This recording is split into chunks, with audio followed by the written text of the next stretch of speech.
So hello everyone, আমি Titli and সবাইকে welcome আমার চ্যানেল তিতলিজ নেল আর্টিস্ট্রিতে। তো আজকের ভিডিওটা হচ্ছে রিমুভালের ওপর। যে কোনো জেল বা অ্যাক্রিলিক রিমুভাল তোমরা এই প্রসেসে ইজিলি করতে পারো। তো ভিডিওটা স্টার্ট করা যাক। তো এই কাজটা হচ্ছে অলমোস্ট 23 ডেজ পুরনো কাজ, যেটা আমার ক্লায়েন্ট আজকে এসেছিল রিমুভাল করাতে। এই ভিডিওটা 2 পার্টে তোমরা দেখতে পাবে। আজকে রিমুভালের পার্টটা দেখতে পাবে অ্যান্ড তার কিছুদিন পরে আমি এক্সটেনশনের পার্টটাও দেবো তোমাদের সাথে, কারণ ও এই রিমুভালটার পর এক্সটেনশনও করিয়েছিল। এক্সটেনশন পার্টটা অন্য একদিন শেয়ার করব অ্যান্ড আজকে রিমুভাল পার্টটা দেখিয়ে নিই। তো প্রথমে দেখতেই পারলে আমি ওপরের সারফেসটাকে কতটা ক্লিন করে নিলাম।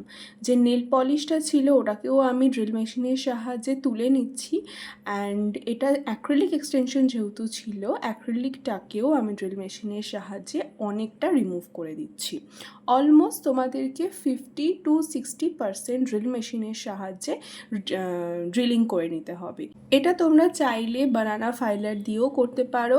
ড্রিল মেশিন ইউজ না করে ইজিলি এই জিনিসটা বানানা ফাইলার দিয়ে হয়ে যায়, খালি একটু টাইম বেশি লাগে, একটু কষ্ট বেশি হয়, কারণ কন্টিনিউয়াসলি তোমাকে ঘষতে হবে, তো তোমার হাতে পেন হতে পারে। বাট তোমার কাছে যদি ড্রিল মেশিন না থাকে তোমরা ইজিলি বানানা ফাইলারের সাহায্যে করতে পারো। রিমুভাল কিন্তু এই একটা মেথডেই হয় না, রিমুভাল আর একটা মেথডেও হয়। কিন্তু একটা মেথড আমি আজকে তোমাদের সাথে শেয়ার করছি, আরও একটা যে মেথড হয় সেটাও আমি অনেক সময় করে থাকি ক্লায়েন্টদের, সেটা অন্য একদিন তোমাদের সাথে শেয়ার করব।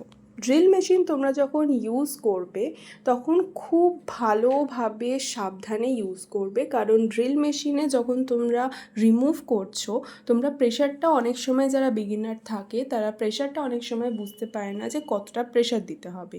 এতে কি হয়, নেল বেডটা খারাপ হয়ে যায়, নেল বেড দিয়ে রক্ত বেরোতে পারে বা কিউটিক্যাল দিয়ে রক্ত বেরোতে পারে। সেই জন্য খুব আস্তে আস্তে একই মোশনে তোমাদেরকে ড্রিল বিটটাকে ইউজ করতে হবে।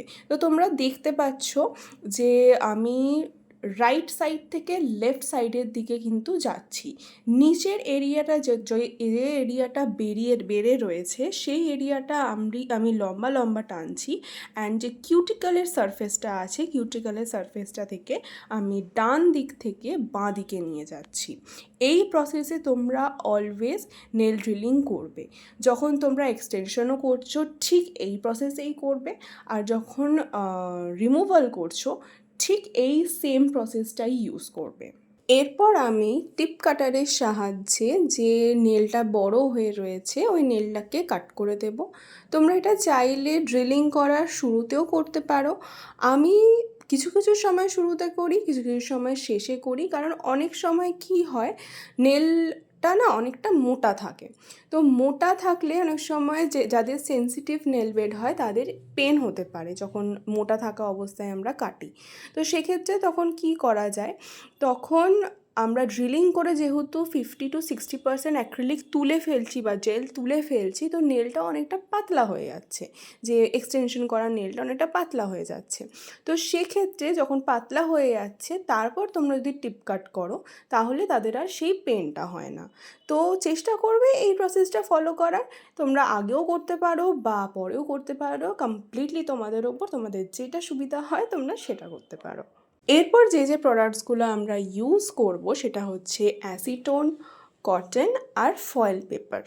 তো তোমাদের কি করতে হবে, নেলসের মধ্যে কটনে কিছুটা পরিমাণ অ্যাসিটোন নিয়ে ওই কটনটাকে নেলসের ওপর প্লেস করতে হবে অ্যান্ড ফয়েল দিয়ে জাস্ট র্যাপ করে দিতে হবে টাইট করে।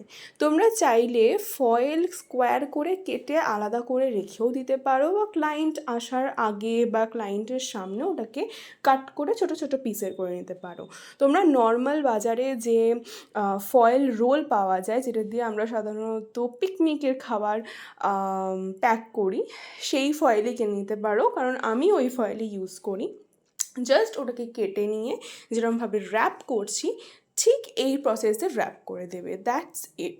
সমস্ত ফিঙ্গার র্যাপ হয়ে গেলে ক্লায়েন্টকে অলমোস্ট 20 মিনিটস তোমরা এই পজিশনেই রেখে দেবে। র্যাপগুলোকে খুলবে না।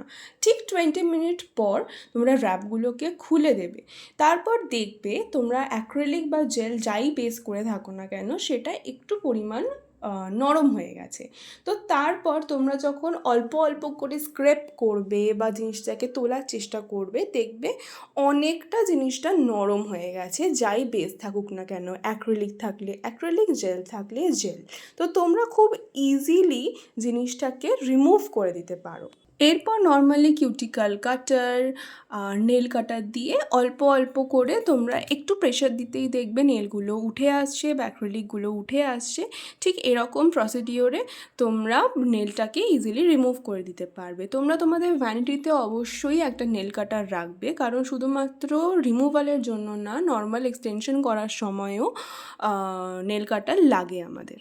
এরপর তোমরা কিছুটা ড্রিল মেশিন ইউজ করতে পারো, বাট দরকার পড়ে না এই সময় ড্রিল মেশিনটা ইউজ করার। তোমরা হাতে বানানা ফাইলারের সাহায্যে যতটা প্রোডাক্ট পড়ে থাকবে সেটাকে রিমুভ করে দেবে, অ্যান্ড ফিনিশিংয়ের সময় একটু সফট বাফার দিয়ে তোমাদের সারফেসটা যেহেতু রাফ থাকবে ওটাকে একটু স্মুথ করে দেবে, নয়তো জিনিসটা খড়খড়ে লাগবে। তো এরপর সিম্পলি ডিহাইড্রেটার নেবে, সমস্ত নেল প্লেটে সুন্দর করে ডিহাইড্রেটার দেবে, অ্যান্ড তারপর জাস্ট নর্মালি একটা নেল অয়েল দেবে, দিয়ে পুরো নেলটাকে একটা ভালো একটা ম্যাসাজ দিয়ে দেবে, অ্যান্ড রেডি তোমাদের সুন্দর হেলদি নেলস রেডি। অ্যান্ড আমি ক্লায়েন্টদেরকেও বলবো তোমরা চেষ্টা করবে প্রফেশনালি জিনিসটাকে রিমুভ করার, নয়তো তোমাদেরই নেল কিন্তু নষ্ট হবে। তো আজকের ভিডিওটা কেমন লাগলো তোমরা আমাকে অবশ্যই জানিও। দেখা হচ্ছে অন্য একটা ভিডিওর সাথে।